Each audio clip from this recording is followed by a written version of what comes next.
El día de hoy pues tenemos tiempo de reunión, tenemos tiempo para adorar al Señor y también un tiempo de estudio en la palabra. Entonces quiero que me acompañen a Juan capítulo 5, por favor.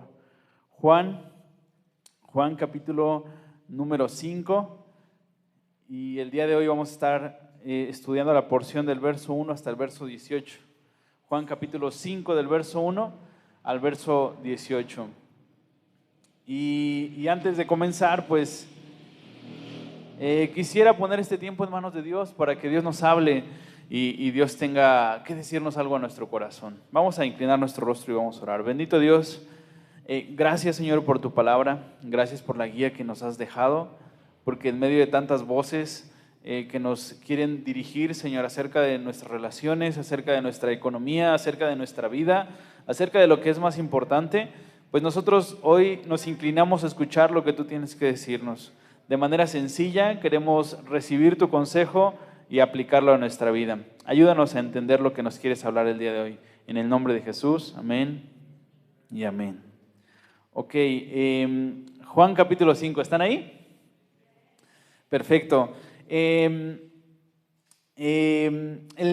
capítulo 5 comienza con un versículo que nos ubica en el momento en el que Jesús cambia de lugar de ministerio.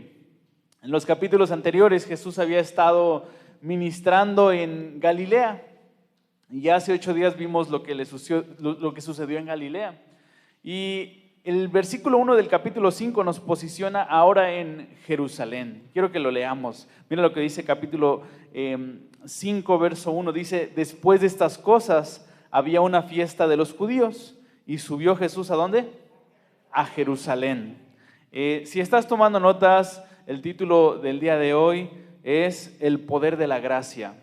El poder de la gracia. Entonces nos está posicionando este versículo 1 en Jerusalén. Y si tú recuerdas lo que hemos estado viendo en el Evangelio de Juan, cada que Jesús va a un lugar, recibe una respuesta diferente de la gente. Así como el día de hoy, cada persona tiene una respuesta distinta a la persona de Jesús, igual en aquel tiempo, el lugar al que iba Jesús, la gente respondía de manera diferente. Hasta ahorita hemos visto 2 lugares y de hecho los evangelios nos hablan de solamente 2 lugares donde Jesús estuvo ministrando. Muchos piensan que Jesús anduvo por muchos lados, pero en realidad solamente estuvo en 2 lugares, en Galilea y en Judea. Son los únicos lugares en los que estuvo. Por momentos lo vas a ver por ahí en Samaria, pero en realidad donde más desarrolló su ministerio es en Galilea y en Judea. Y cuando tú lo veas en Galilea, cuando tú leas tu Biblia y veas que Jesús está en Galilea, la reacción de la mayoría de la gente es lo que vimos hace 8 días básicamente. Hasta no ver, no creer. A Jesús se le veía con un poquito de desconfianza. Yo no creo en Jesús hasta que vea que puede hacer esto. Y de repente Jesús lo hacía y la gente lo empezaba a seguir. Pero ¿sabes por qué lo empezaba a seguir? Porque había visto lo que había hecho. Entonces era pura emoción. Pero de repente va a Judea y en Judea, Jerusalén pertenece a Judea. En Judea tiene una respuesta muy diferente. ¿Saben qué respuesta tiene en Judea? Todavía peor que en Galilea. En Judea tiene otra respuesta muy triste. Y es que en Judea, aunque vean a Jesús hacer los milagros que va a hacer, no van a creer. No van a creer. Y de hecho, cuando Jesús hacía un milagro en Judea, la gente se molestaba. La gente se enojaba con Jesús. ¿Cuál era el problema en Judea? Bueno, es que el problema en Judea es que había mucha religión o religiosidad. Y de hecho, esta porción que vamos a estudiar el día de hoy es Jesús haciendo un milagro. Aunque como ya sabes, Juan no le llama milagros, le llama señales. Señales, te quiere enseñar algo a través de ese milagro. Entonces aquí en Judea el problema que va a encontrar Jesús es la religión, la religiosidad. Y por eso quise titularle El poder de la gracia, porque la gracia tiene un poder que la religión no tiene. ¿Cuál es la principal diferencia entre la religión y el evangelio? ¿Cuál será la principal diferencia entre la religión y el mensaje de Jesús, el evangelio, el mensaje de la gracia? Bueno, yo creo que la principal diferencia es esta. La religión siempre hace énfasis en la capacidad que tienen las personas para estar bien delante de Dios. Es decir, ¿cuál es tu objetivo? Tu objetivo es que estés bien delante de Dios, que estén en un acuerdo, que Él esté de acuerdo con tu forma de vida.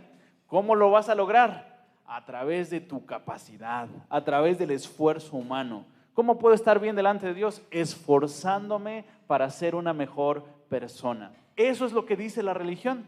¿Y sabes qué produce la religión? Personas orgullosas. Porque tú acabas de lograr lo que nadie más puede lograr. Mira, yo sí me pude portar bien. Yo sí pude orar todos los días esta semana. Yo sí pude salir a evangelizar. Yo sí pude ayunar esta semana. Y produce orgullo, un orgullo religioso de que tú sí pudiste hacer lo que otra persona no pudo hacer. Por eso la religión hace énfasis en tu capacidad de hacer cosas para Dios. Yo sí hice y el otro no hizo. Eso es lo que produce la religión. En contraste, ¿qué predica el Evangelio? ¿Cuál es la diferencia con la religión? Bueno, el Evangelio no hace énfasis en tu capacidad. El Evangelio hace énfasis en la capacidad de Dios. El Evangelio dice, tú no tienes la capacidad, pero Dios tiene la capacidad y Él va a hacer una obra en ti para que puedas hacer las cosas que a Dios le agradan, para que puedas estar bien delante de Dios. Bueno, ¿cuál es el objetivo? Estar bien delante de Dios. ¿Cómo lo logro? Dependiendo del poder que Dios me da, dependiendo de su espíritu. Yo no tengo la capacidad, pero si Dios me ayuda, puedo lograrlo. ¿Se entiende la diferencia? En la religión, ¿qué produce? Personas orgullosas. Pero el Evangelio, ¿qué produce? Personas humildes, que reconocen que no pueden hacer nada separados del poder de Dios. Que no hay capacidad para que yo pueda dejar de pecar. Que no hay capacidad para que yo tenga una vida de oración correcta. Que no hay capacidad de que yo pueda tener vida en mí mismo. En mi capacidad humana no está el énfasis, está en el poder de Dios en mí. Siempre me ha causado un poco de conflicto que la gente diga, qué difícil es la vida cristiana. Qué difícil es la vida cristiana, ¿no? Cuando leemos pasajes como de, si alguien te da un golpe en la mejilla, ¿qué tienes que hacer? Poner la otra. Y yo sé por qué podemos decir eso, ¿verdad? Qué difícil es la vida cristiana, porque es lo obvio, qué difícil es poner la otra mejilla cuando alguien te ha golpeado. Pero yo corregiría esa frase. Yo diría, qué imposible es vivir la vida cristiana. En las fuerzas humanas es imposible, pero por eso Dios nos da de su espíritu para poder vivir la vida que nosotros no podríamos vivir en nuestra capacidad. ¿Se entiende la diferencia entre el Evangelio y la religión? ¿Sí? Perfecto. Pues entonces, en Judea, Jesús va a encontrar ese conjunto de personas que enfatizan la capacidad del ser humano de cumplir leyes. Esos fariseos hacían eso. Los fariseos enfatizaban la capacidad que tú tienes para cumplir las reglas que Dios quiere vivir. ¿Y sabes qué había producido? Pues gente orgullosa, gente que menospreciaba a los demás porque no hacían lo que ellos hacían. Has visto seguramente pasajes en la Biblia donde está un fariseo menospreciando a un publicano, diciendo, yo sí hago lo que él no hace, Señor, bendíceme, porque yo sí he logrado hacer lo que este pecador no hace, ¿no? Eso eran los fariseos. Ahí, a ese lugar es al que se va a ir a meter Jesús, a Judea. Ahí abunda este tipo de personas que se jactan de lo que son capaces de hacer. Y déjame decirte esto, Judea fue el lugar más difícil para Jesús. Fue el lugar más complicado para que Jesús pudiera dar a la gente lo que necesitaba. ¿Por qué? Porque en un lugar lleno de religión no hay lugar para la gracia. No hay lugar para la gracia. Porque ¿qué es gracia? Gracia es el regalo que Dios te da cuando tú sabes que no puedes. Señor, no puedo hacerlo en mis propias fuerzas. Soy débil. Entonces, ¿qué te da Dios? Gracia. La gracia es para el débil. Su poder se perfecciona en la debilidad. Su capacidad, el poder de Dios, se lo otorga a los que no pueden. A los que dicen que pueden, Dios no les otorga nada porque no están pidiendo nada. Según ellos, pueden hacerlo solitos. Bueno, entonces en Judea encuentras a un montón de gente que cree que puede. En este lugar no hay débiles, no hay pecadores, no hay gente que necesite de la gracia de Dios. Todos pueden. Y fue un lugar muy difícil para Jesús. Fue un lugar muy complicado para Jesús porque nadie le recibía. Nadie le recibía porque nadie aceptaba ser débil. Otra vez, Jesús está disponible para todos, pero las personas que no le quieren recibir son los que creen que no le necesitan. Por eso Dios a veces permite problemas en nuestra vida, ¿no?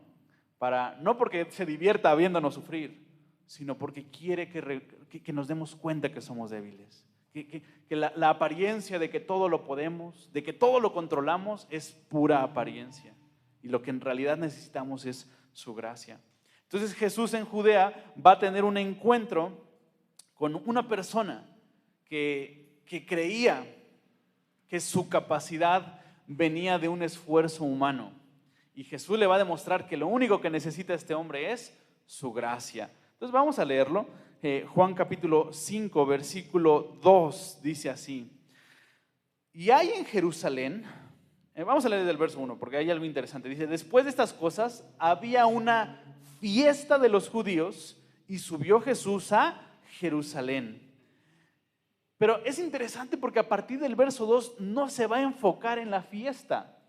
Nos dijo en el verso 1 que había una fiesta en Jerusalén, una fiesta de los judíos. Las fiestas donde ellos recordaban lo que Dios había hecho con sus padres, con los patriarcas en el Antiguo Testamento, cómo los cuidó en el desierto, cómo les abrió el mar. Celebraban en las fiestas todo lo que Dios había hecho con ellos.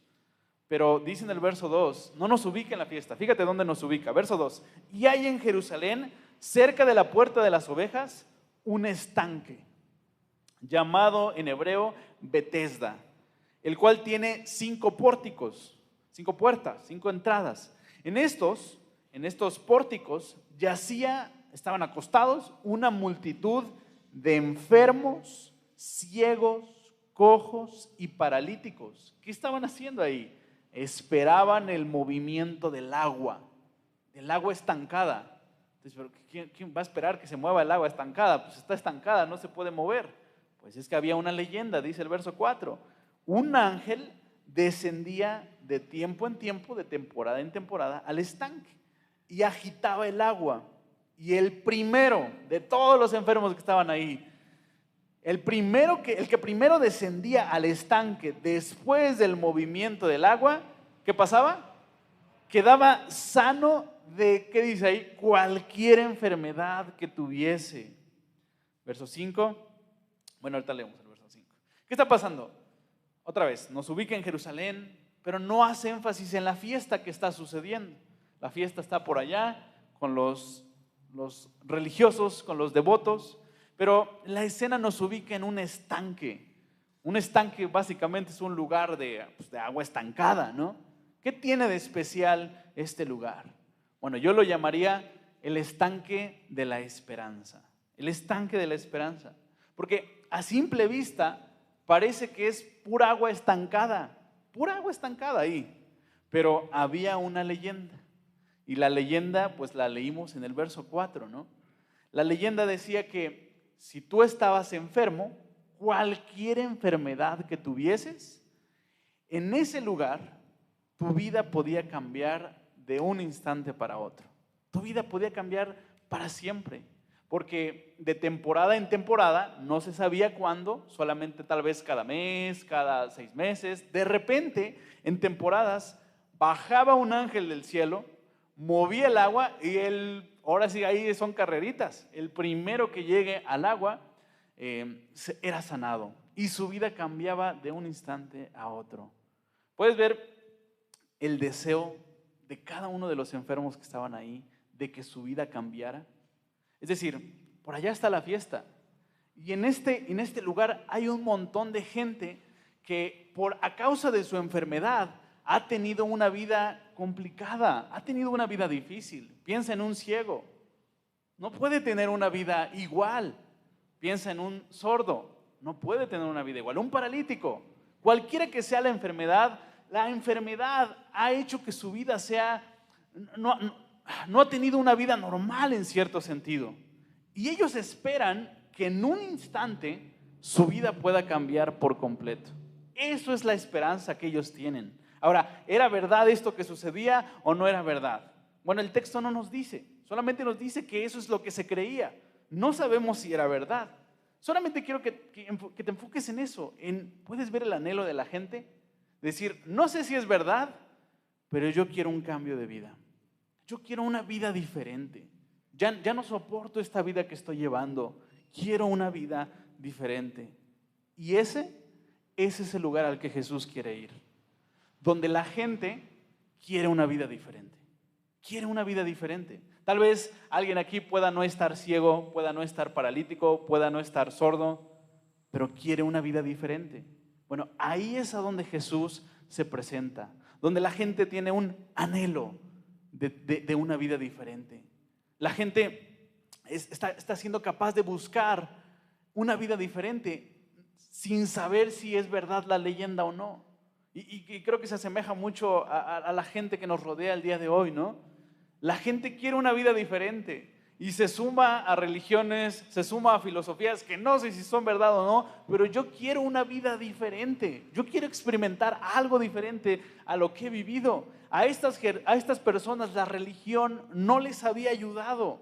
No les había ayudado. Por allá están los devotos, por allá están los que están celebrando la fiesta de cómo Dios nos ayudó hace cientos de años. Pero acá están los necesitados.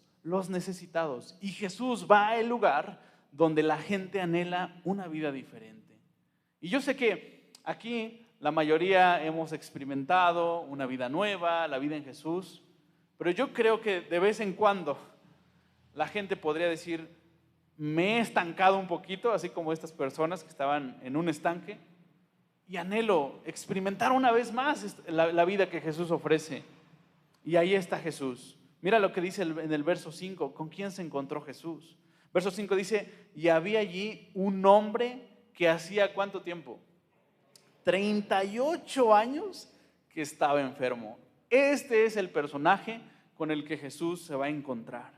Bueno, si había gente que quería un cambio en ese lugar, créanme que este le gana a todos. Tenía 38 años paralítico, incapacitado de sus piernas. No podía mover sus piernas. 38 años. ¿Puedes imaginar cuánto es 38 años? Es una vida entera. De hecho, en aquel tiempo seguramente la calidad de vida era, o más bien lo largo, la longitud de la vida de una persona seguramente era un poco menos que ahora.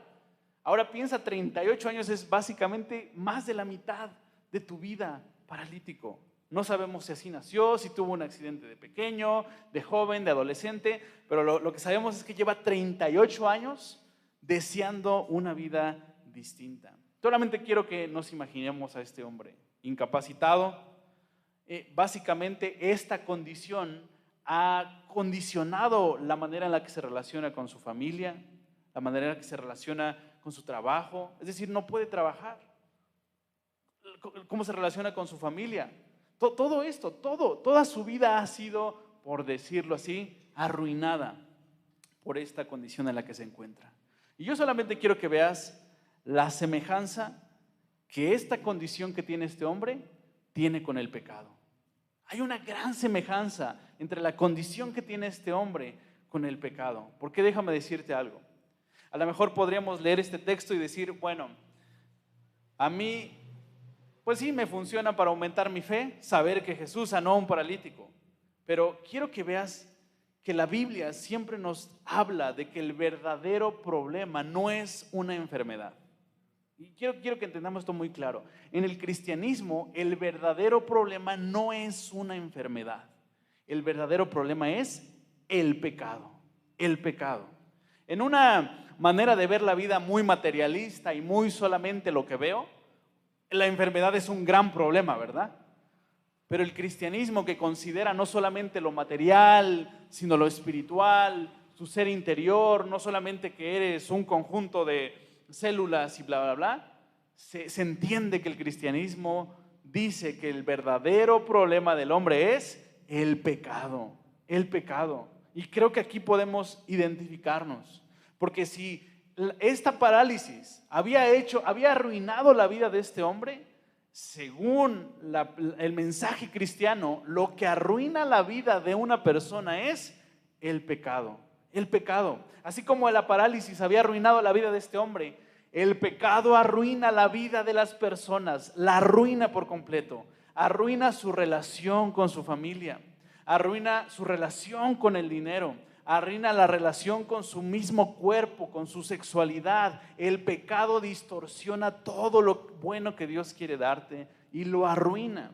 Y ahí está esta comparación entre la parálisis de este hombre y el pecado. Porque el pecado no solamente arruina la vida, sino que también te incapacita para vivir la vida que Dios quiere que vivas, para vivir una vida bien. El pecado te incapacita. Tú no puedes vivir la vida que Dios te pide que vivas porque el pecado es el problema. Y a este hombre no le es suficiente esforzarse. Él no podría decir, me voy a esforzar para poder caminar. No le es suficiente. No se le mueven las piernas. Bueno, el pecado hace eso.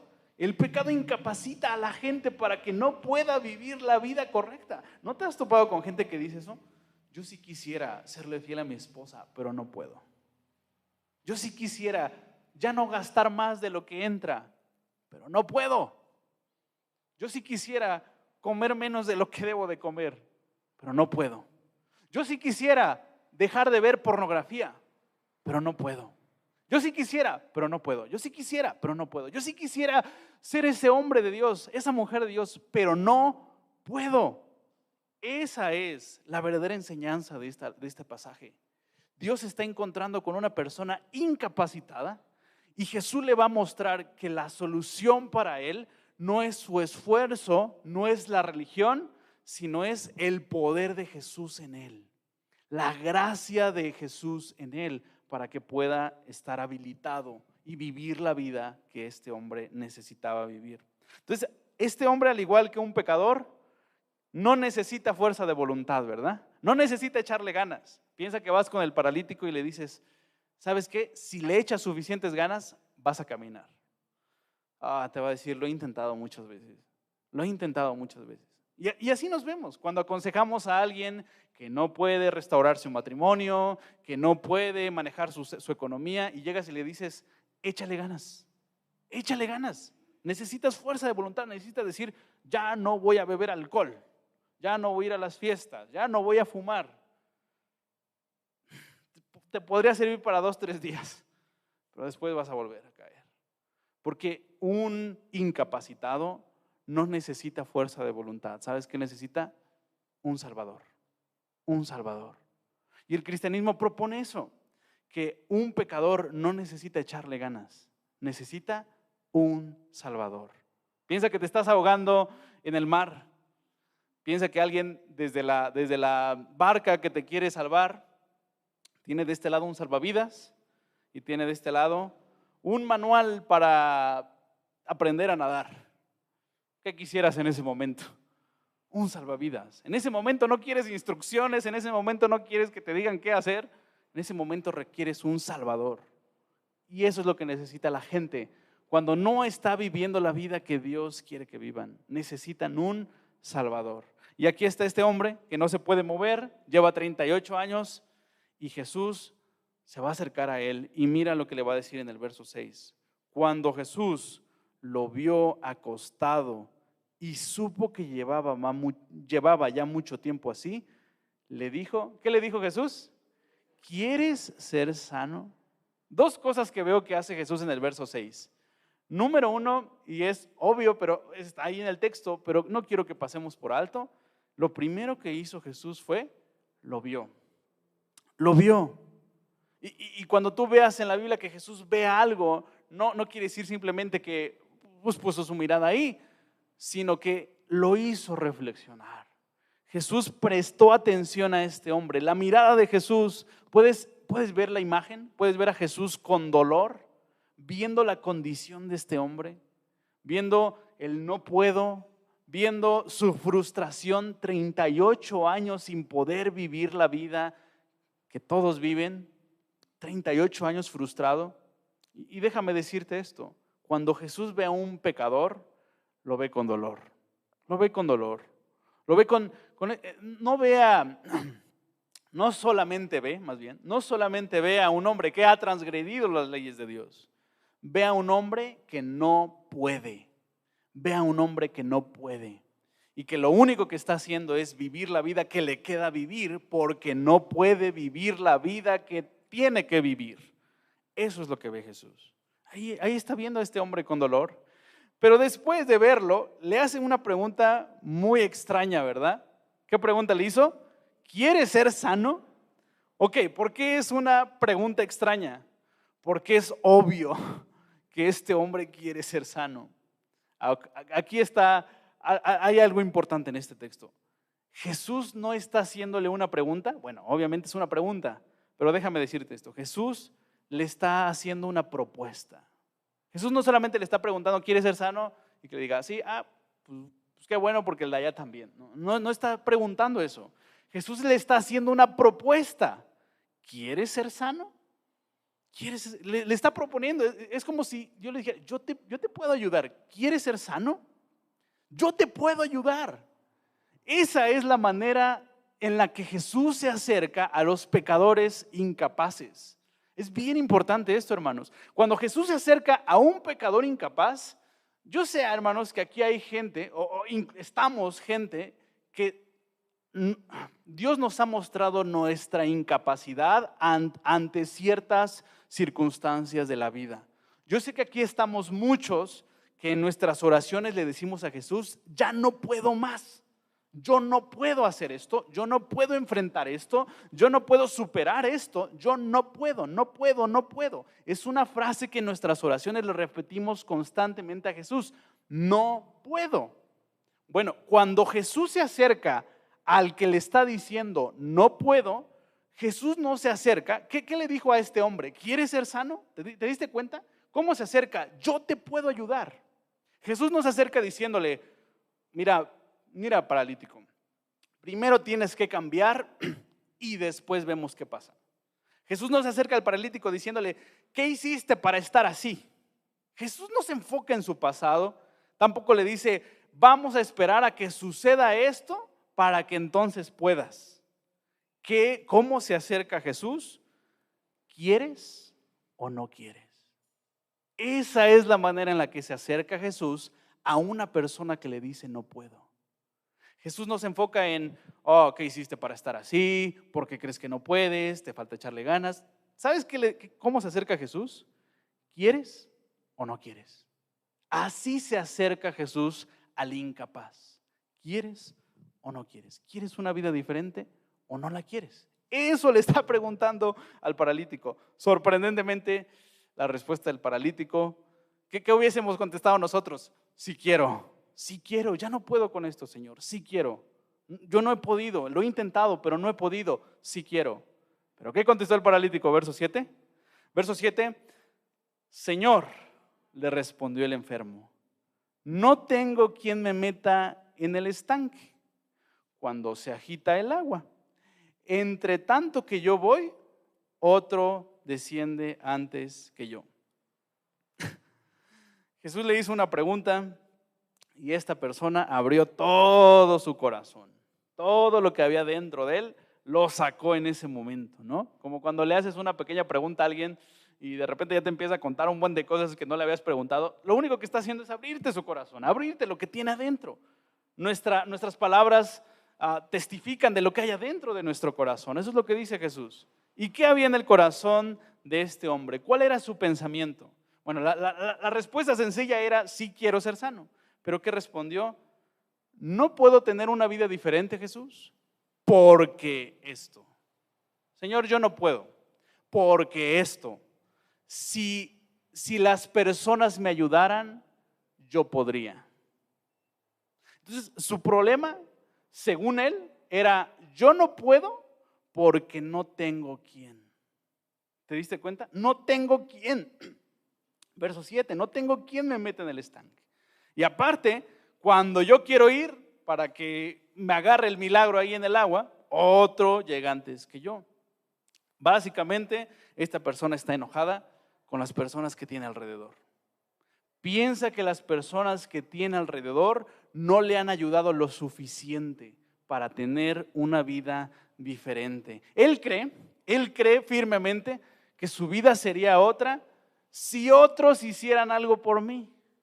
Si tuviera la condición de otro que sí tiene más chance de llegar al agua estancada y cuando viene el ángel meterse. Esta es la mentalidad del paralítico.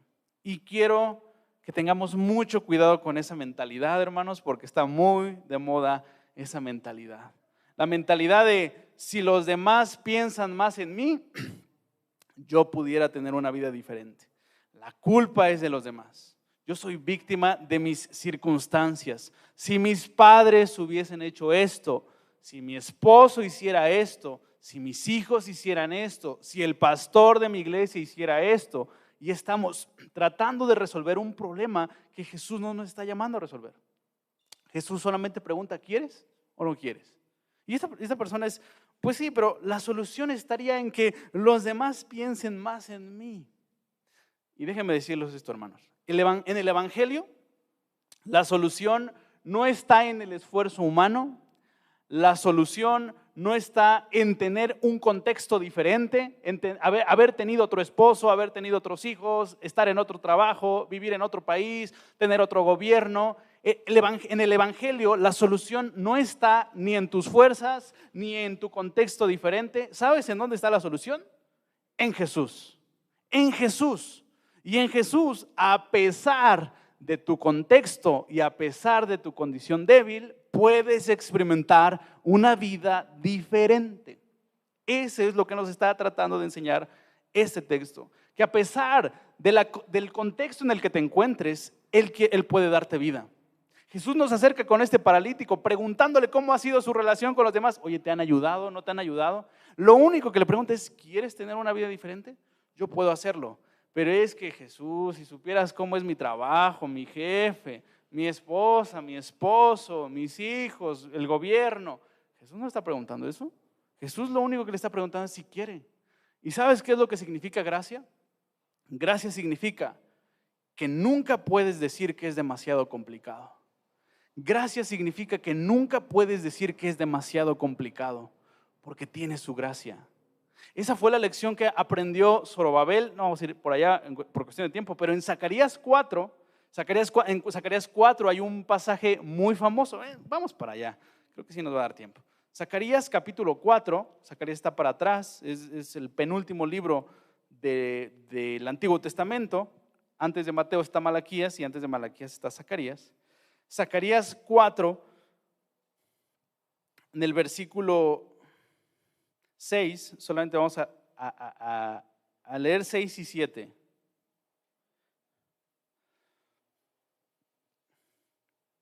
Zacarías 4, 6 y 7. ¿Qué está pasando en este momento?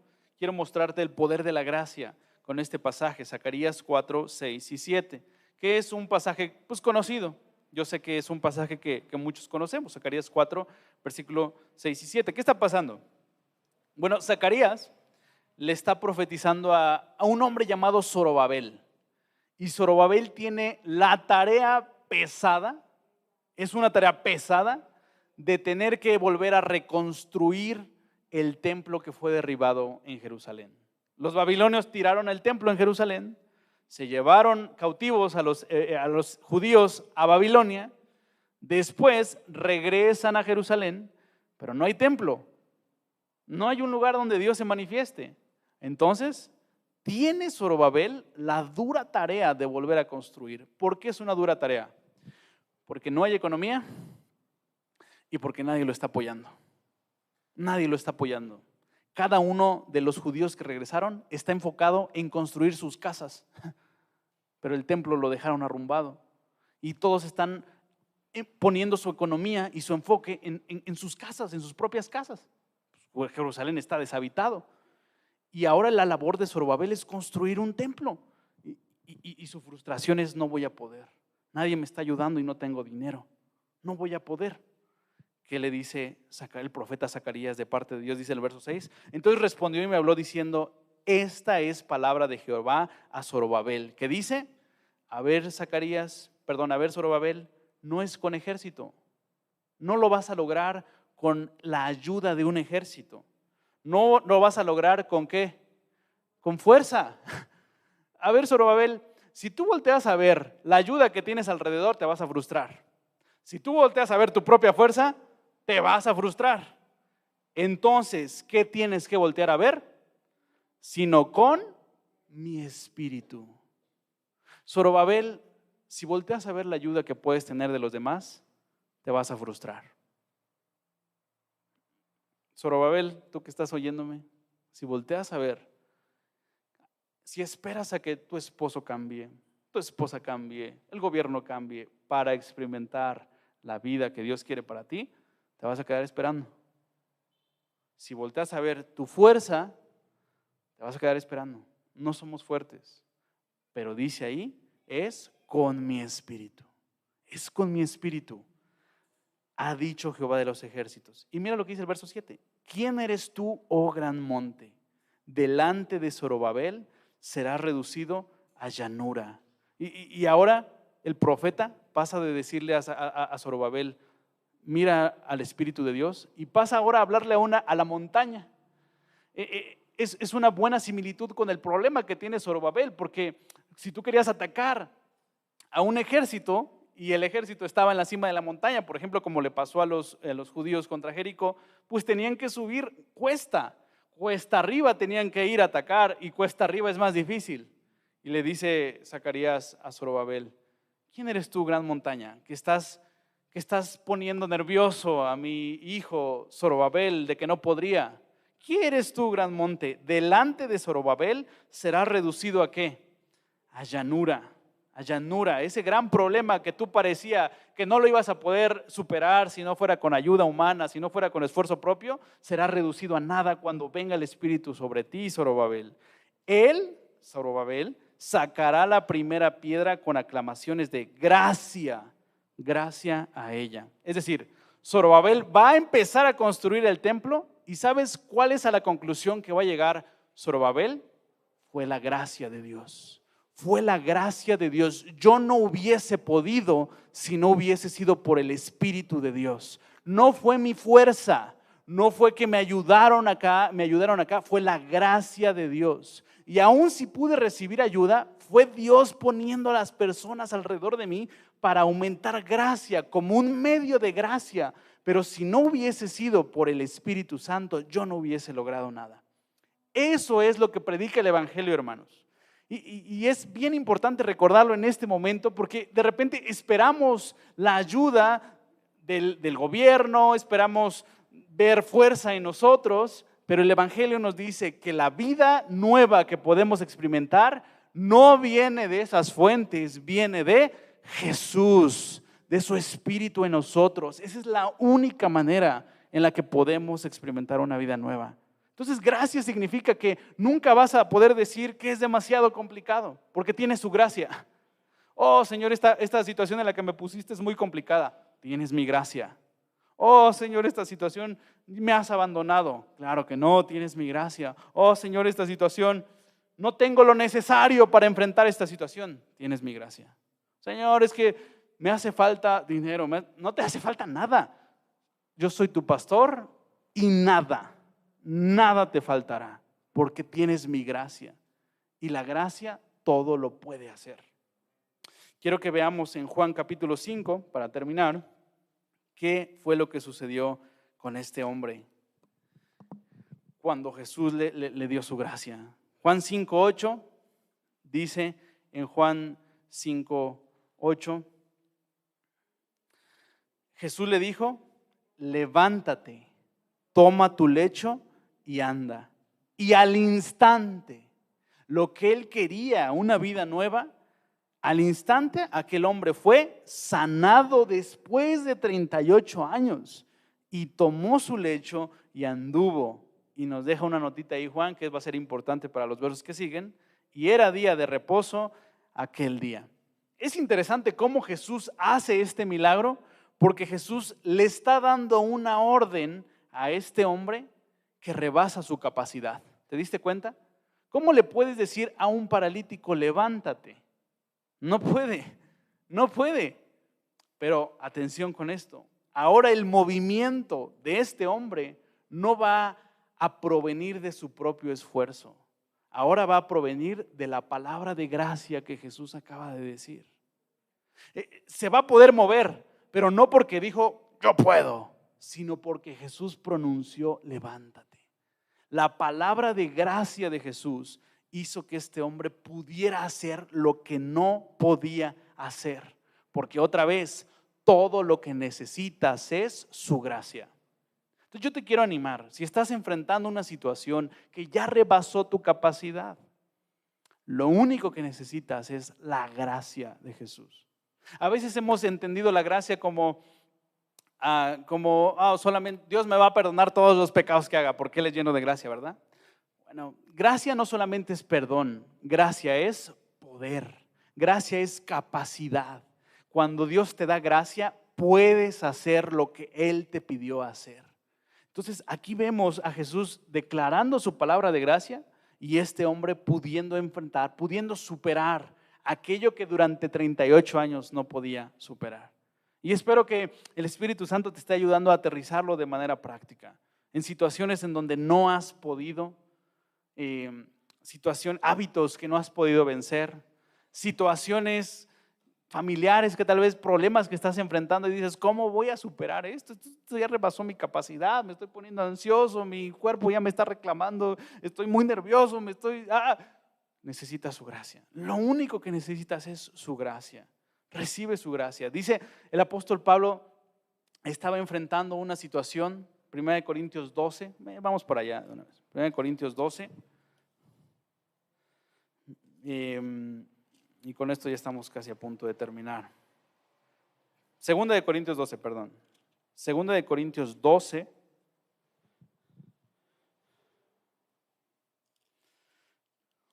versículo 8.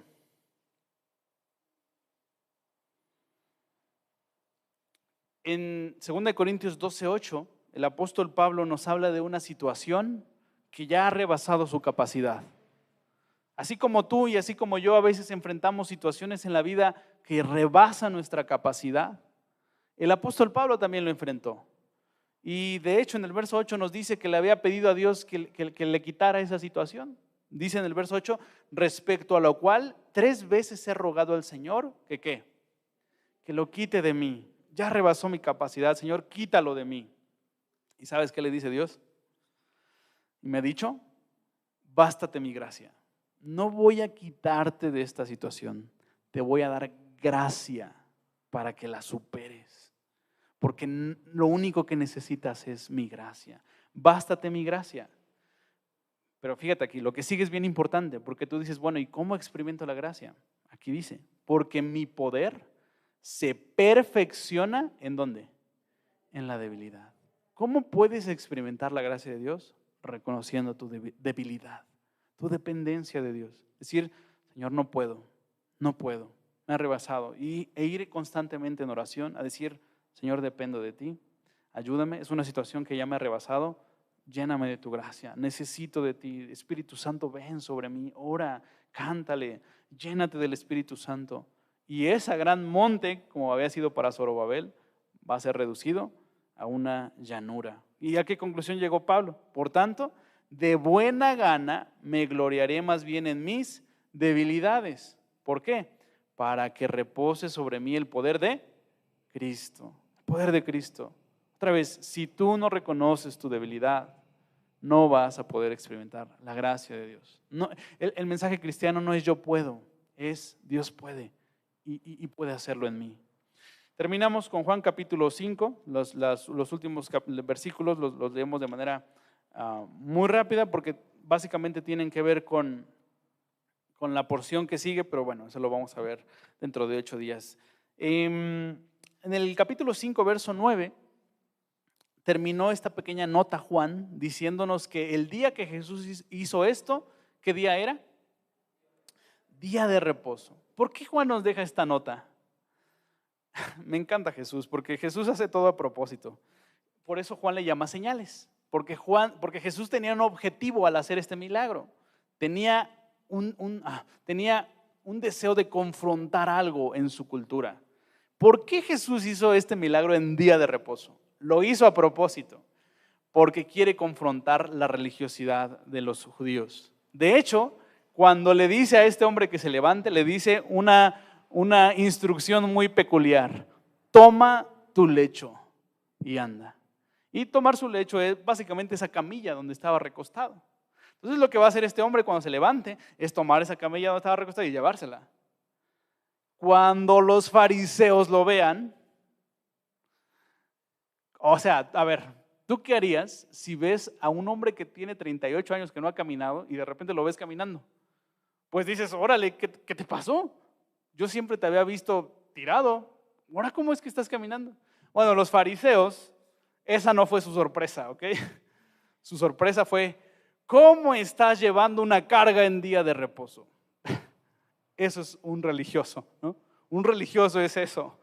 Se molesta más de cómo lograste tener una vida nueva sin seguir mis dogmas. Y esa va a ser la confrontación. Leemos y terminamos. Verso 10 al 18. Entonces los judíos dijeron a aquel que había sanado: es día de reposo, no te es lícito llevar tu lecho. Válgame Dios.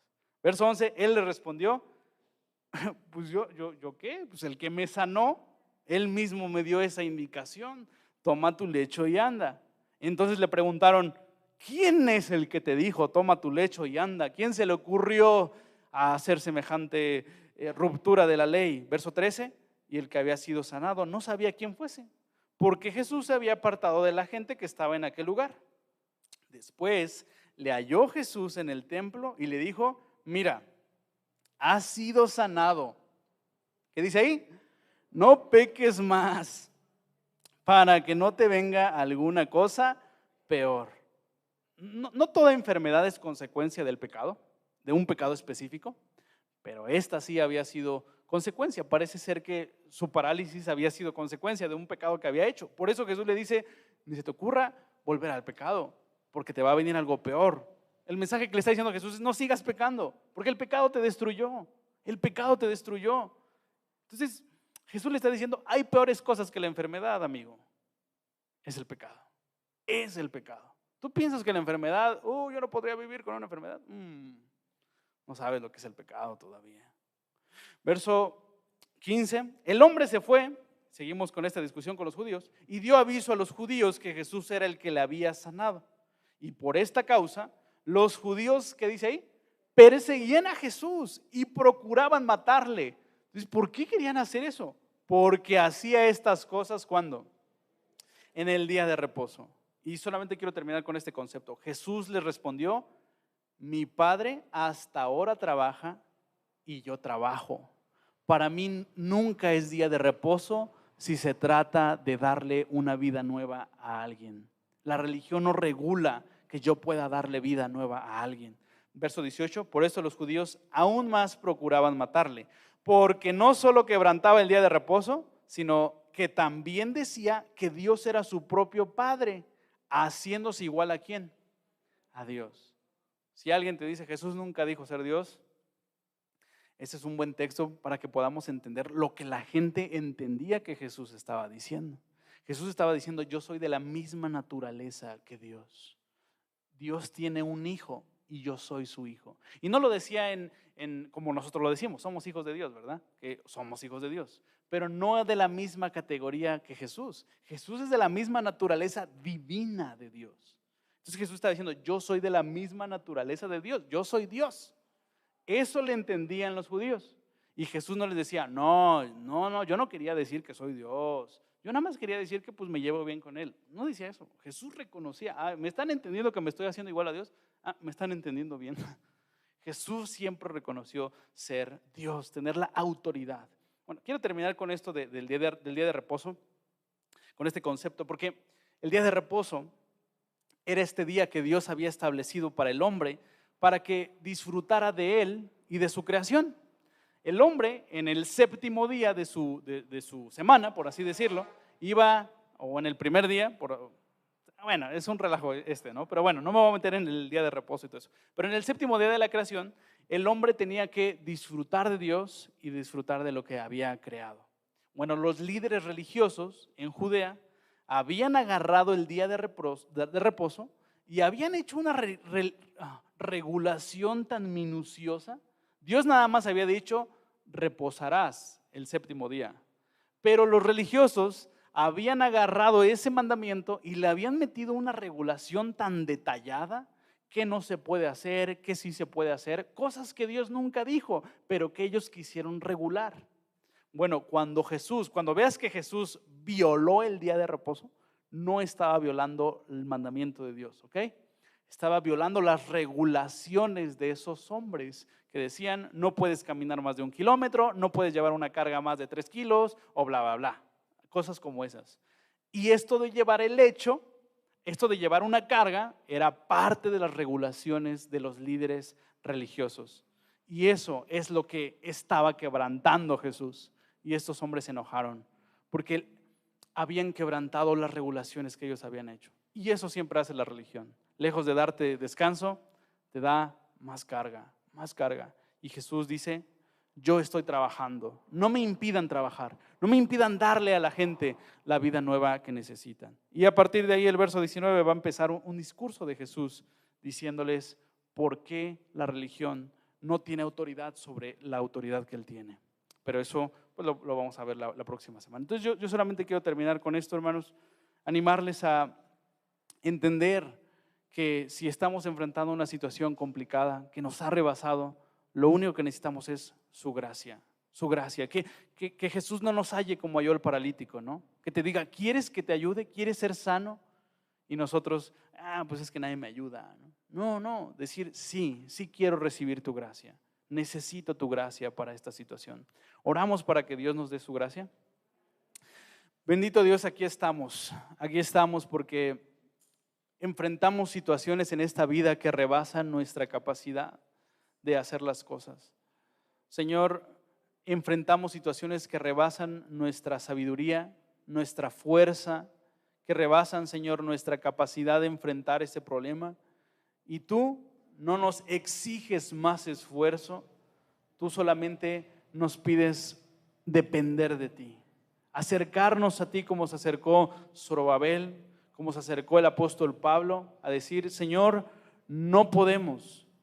Y tu respuesta para Zorobabel fue, no es con ejército, no es con tus fuerzas, es con mi espíritu. Hoy, Señor, reconocemos que necesitamos de tu espíritu para las situaciones que enfrentamos. Ayúdanos, dirígenos, enséñanos a caminar contigo, que podamos experimentar tu presencia en nosotros. En el nombre de Jesús. Amén.